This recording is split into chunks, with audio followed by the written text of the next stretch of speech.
Hello, I'm Sheryl, and this is Sleep Tight Relax, a calming bedtime podcast for the young and young at heart.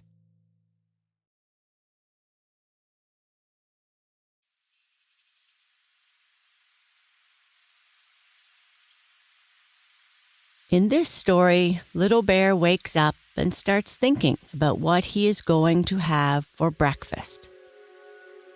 He does his stretching and listens to the sounds of the others in the house. As he heads downstairs, he hears Joe Otter wondering about his homework and decides to give him a surprise.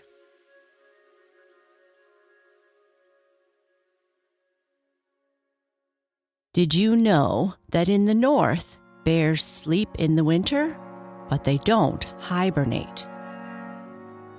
Hibernating animals have a very low temperature. Bears just take a long, long nap. Sometimes they wake up and go out in the winter. Most experts think polar bears are the largest bears, with males weighing between 900 and 1,500 pounds. Brown bears are the next largest.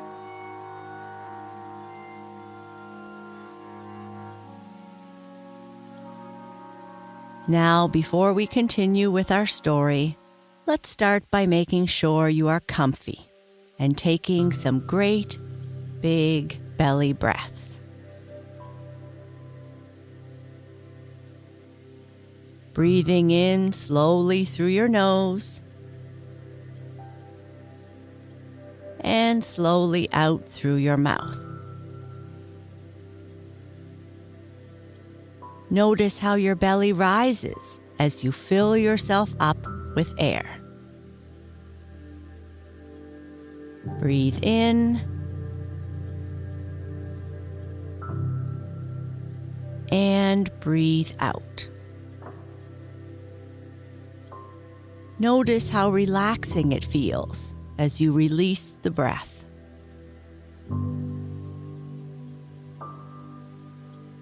Breathe in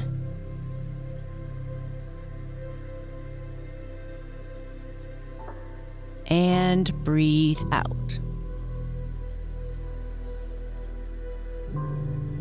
You are becoming relaxed, calm, and peaceful. One more time. Breathe in.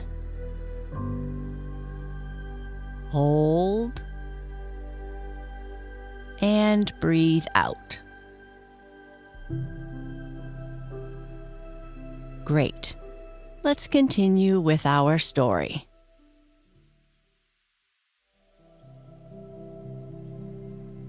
Little Bear yawned as he lay on his comfortable bed under a mountain of blankets and watched the first early morning sunbeams peeping through the windows of his second-floor bedroom. Once more he yawned and slowly got to his feet, landing on the cold floor, which led to a quick jump over to the rug.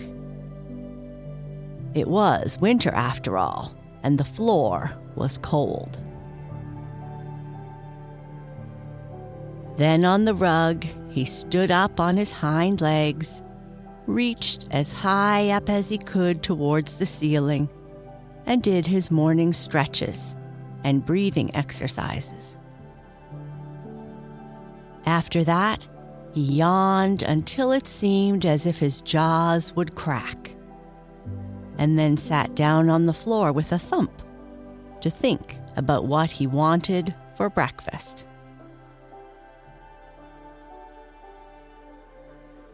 While he sat there trying to make up his mind what would taste best, he was listening to the sounds of all the other people who live with him in this great big house, waking and stirring about. He heard Sammy Jay downstairs in the kitchen yelling, "Thief! Thief!" and grinned. "I wonder," thought Buster, "if someone has taken a big bite of Sammy's breakfast, or if he has taken a bite of the breakfast of someone else. Probably he is the one eating someone else's breakfast."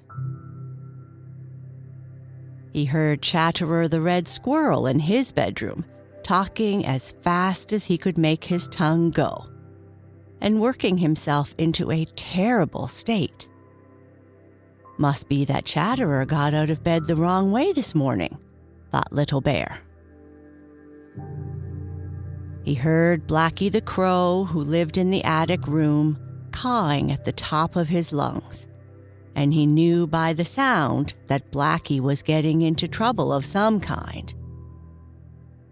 Maybe Blacky made a mess of the garbage again, and Grandma Elk was giving her a scolding. He heard the sweet voices of the happy little singers, the twins, Mary and Jane, and they were good to hear. But most of all, he listened to a merry, silvery howl that never stopped, but went on and on, until he just felt as if he must howl too. It was the voice of Old Gray Wolf, and he was obviously busy preparing a healthy breakfast for this family that lived in the house. "I wonder what Gray Wolf is making," Little Bear said in his deep, grumbly-rumbly voice, to no one in particular. "I bet it's honey cakes, pancakes, and milk tea with honey." He shuffled down the stairs from his bedroom to the first floor, taking care not to make the teeniest, weeniest bit of noise. He even avoided the creak in the steps. It just so happened that he heard another member of the family in the living room making a commotion about not knowing where his homework was. It was Little Joe Otter. Now, Little Joe hadn't heard Little Bear, and he didn't know that he or anyone else was near him in the living room. Little Bear tiptoed very softly, so softly and slowly until he was right behind Little Joe. "Whoa," said Little Bear in his deepest, loudest, most grumbly-rumbly voice. Little Joe Otter gave a frightened squeal, jumped so high he almost hit his head on the ceiling, and landed on the chandelier. Little Joe yelled, "Little Bear, you always do this." Little Bear started to chuckle because he always loved to play tricks on Little Joe. But though only an otter, Little Joe was still pretty heavy, and it wasn't long before the chandelier started to fall, with him still on it. Little Joe squeaked. Little Bear barked, sprang forward, and with both of his big paws, caught Little Joe and the chandelier, just in time for Gray Wolf to walk in the room, give a long sigh at seeing the destruction on the ceiling, and in a low growl, told them to clean up and come to the table for breakfast. Little Bear and Little Joe walked into the kitchen, took their seats beside the twins, Mary and Jane, Blacky, Chatterer, and Sammy Jay, as Grandma Elk and Old Gray Wolf served them a breakfast of oatmeal porridge with fruits and nuts on top. There was not a honey cake or a pancake to be seen, but Grandma Elk did come by with a spoonful of honey for his oatmeal. So Little Bear was happy and ready to start his day. And that's the end of our story. Now say after me if you like, I am grateful for the wonderful food given to me.